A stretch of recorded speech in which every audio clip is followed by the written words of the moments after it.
Hi, I'm Dr. Fennell, and I'm here to talk with you about the FDA-approved medications for alcohol use disorders.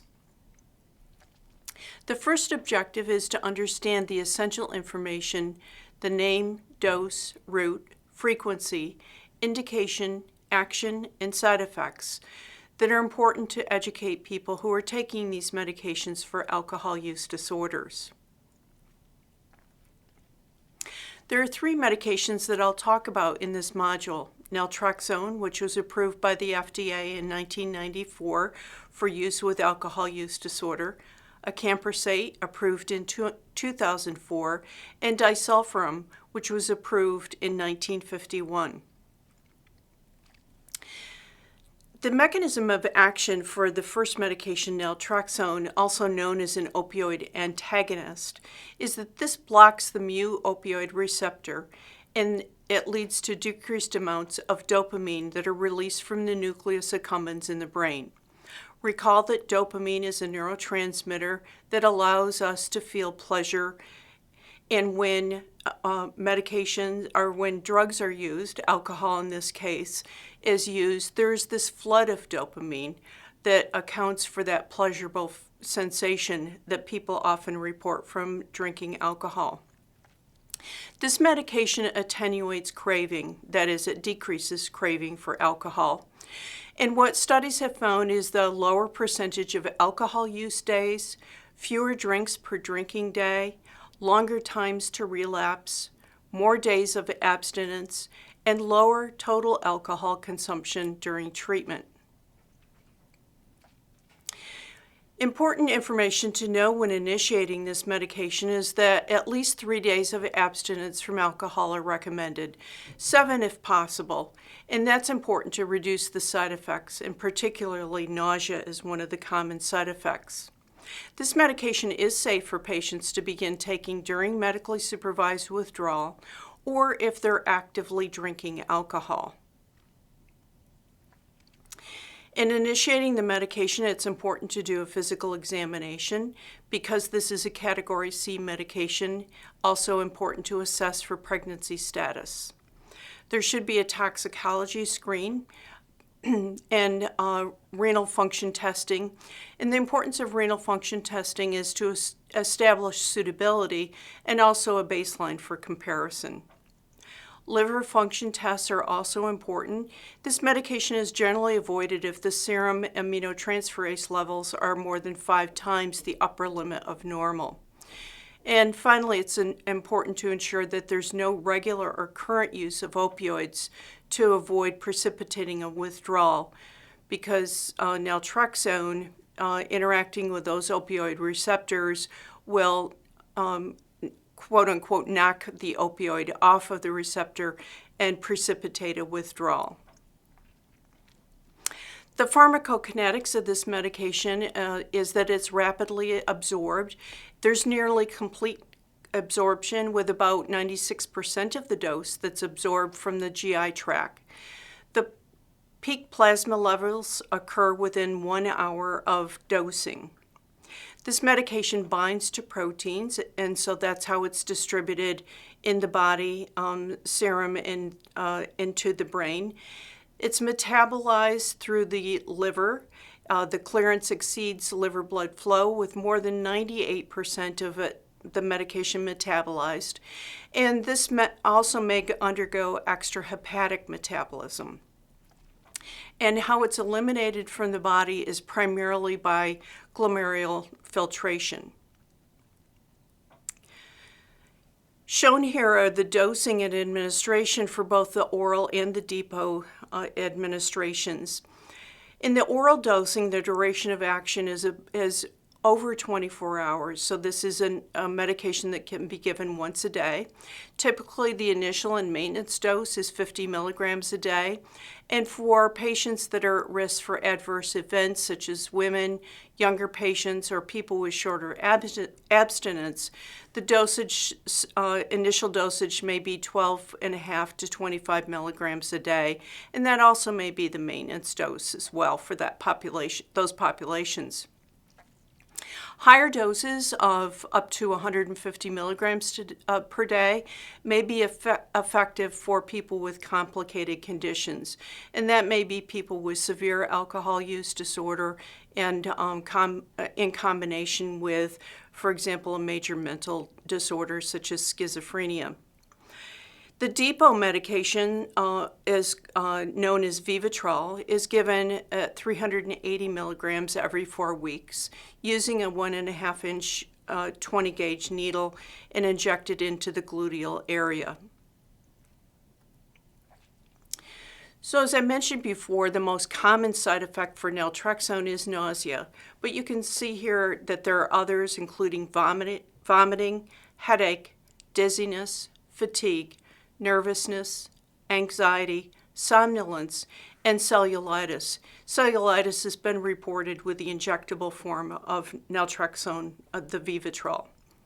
Less common are diarrhea, constipation, stomach pains or cramps, chest pain, joint or muscle pain, rash, difficulty sleeping, and excessive thirst or loss of appetite, sweating, increased hearing, mild depression, and delayed ejaculation. The next medication that is presented here is acamprosate. This is an anti-glutamatergic compound, so this means that it has an impact on the glutamine receptors, and remember that that's, again, another excitatory neurotransmitter. This medication restores the imbalance between the excitatory and the inhibitory neurotransmission. It interacts with the NMDA and possibly the mGlu5 receptors, and that reduces the hyperglutamatergic state that's associated with craving and that occurs during alcohol withdrawal. This acamprosate is absorbed through oral administration is about 11% for the absolute bioavailability. There's steady state plasma concentrations that are reached within 5 days of dosing. So contrast that to naltrexone, which has an effect of absorption much more rapidly. Acamprosate is distributed through plasma through the body. Plasma binding is negligible with this medication. It is a medication that it does not undergo metabolism, and it's eliminated primarily through the kidneys via excretion in the urine. In initiating acamprosate, it's important to have at least 5 days of abstinence. Again, like naltrexone, it is safe for patients to begin taking during medically supervised withdrawal or if they're actively drinking. In initiating, it's important to do a physical exam. Again, this is a Category C medication, so assessing pregnancy status is important. And because this is primarily cleared through the renal system, renal function testing is important. This medication is contraindicated if there's creatinine clearance is greater than or less than or equal to 30 mils per minute. And also important to discuss the risks during pregnancy and advise on birth control. Considerations for acamprosate is that it can be used safely by patients with liver disease. It does not affect the endogenous or exogenous opioids, so it can be used for patients on opioid maintenance therapy or those who are undergoing treatment with opioids for acute or chronic pain. So these 2 points are particularly important as differentiation between naltrexone and acamprosate. Acamprosate does interact with naltrexone, increasing the blood levels of naltrexone, and this medication, acamprosate, can be used safely with benzodiazepines and with alcohol.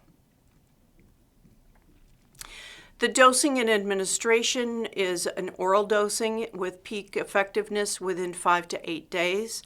This comes in 330 milligram doses. The recommended dose is to take 2 333 milligram delayed release tablets 3 times a day.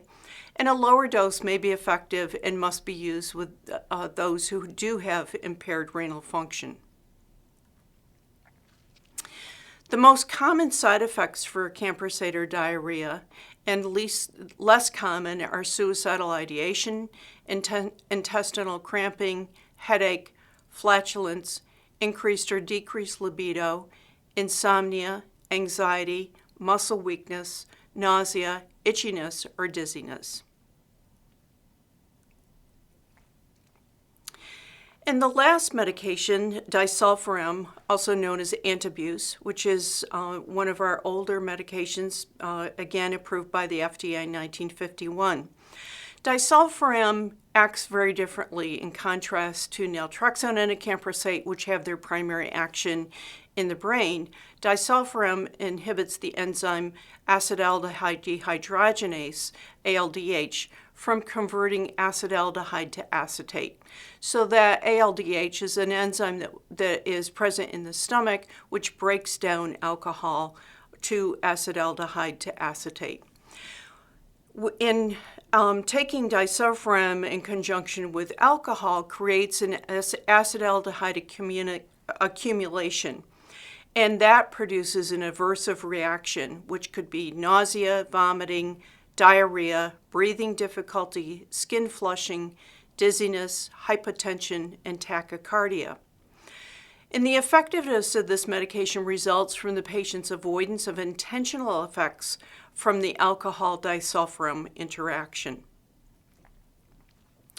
In initiating disulfiram, this is most effective after the person has undergone detoxification or the individual is in the initiation stage of abstinence. It's particularly effective when the person is committed to abstinence and receives adequate ongoing supervision. In some treatment programs that initiate disulfiram, there's a contract that is actually an agreement that's signed to fully inform the patient of the alcohol disulfiram potential for reaction. Initiating disulfiram is important to wait until the patient's abstained from alcohol for at least 12 hours and or the breath or blood levels are at 0. As with the previous medications, performing a baseline physical examination is important. And with this medication, it's important to obtain an electrocardiogram if it's clinically indicated, and that would be if there's a history of myocardial disease or coronary artery occlusion. And similarly, this is a Category C medication, so important to assess pregnancy status and to advise with respect to birth control. Disulfiram is contraindicated with drugs that are metabolized by the cytochrome P450 enzymes, and some examples of that would be imipramine, warfarin, phenytoin, and various benzodiazepines and omeprazole. This is not recommended as a first-line treatment.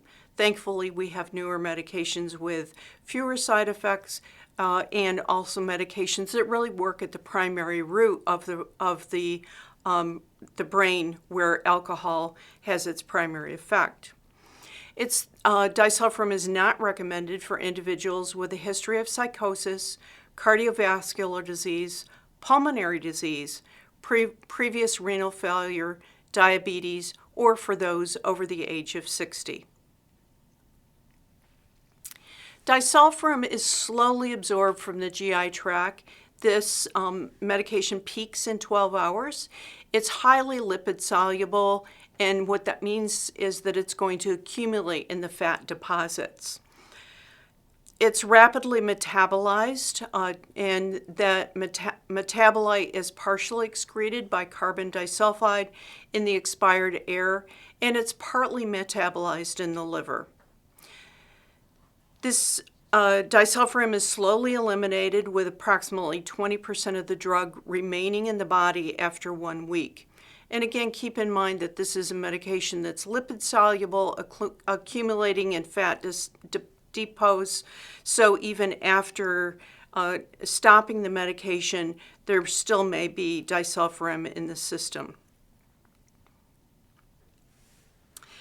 In terms of dosing and administration, the oral dose is 250 milligrams a day, not to exceed 500 milligrams a day.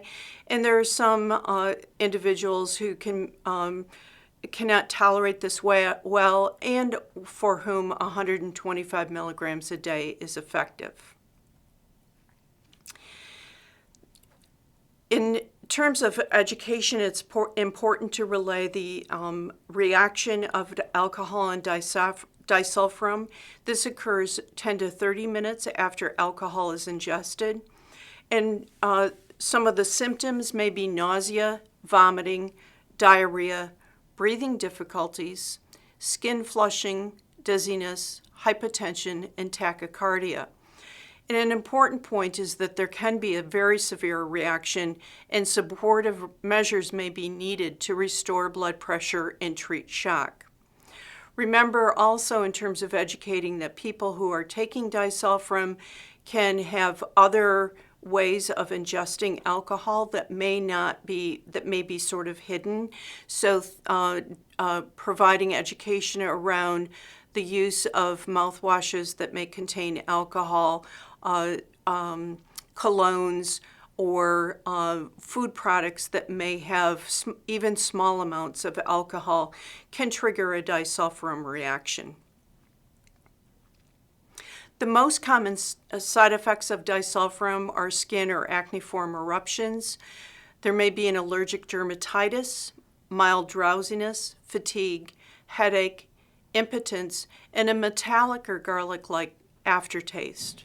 Less common are eye pain or tenderness or any change in vision, mood or mental changes, numbness, tingling pain, or weakness in the hands or feet. This is a medication that patients should also be alert to the potential for hepatic toxicity. So they should be advised to immediately notify their healthcare provider of any early symptoms of hepatitis, such as fatigue, weakness, malaise, anorexia, nausea, vomiting, jaundice, or dark urine. Baseline and follow-up liver functions, 10 to 14 days, are suggested to detect any hepatic dysfunction. And complete blood count and serum chemistries, including liver function tests, should be monitored. So in summary, the three medications that you've learned about in this module are naltrexone, and the purpose is to reduce craving and decrease consumption of alcohol. Acamprosate, similarly, to reduce craving and decrease consumption. And remember that these two medications have their primary action in the brain. And disulfiram purpose is to induce an adverse reaction when alcohol is consumed. And keep in mind that disulfiram is the medication that has its primary function in the stomach with respect to blocking the enzyme that breaks down alcohol to acetaldehyde to acetate. So the references that were used in this presentation from Carmen, the Center of Substance Abuse Treatment, Spangle, a couple of references from Spangle's work. Thank you.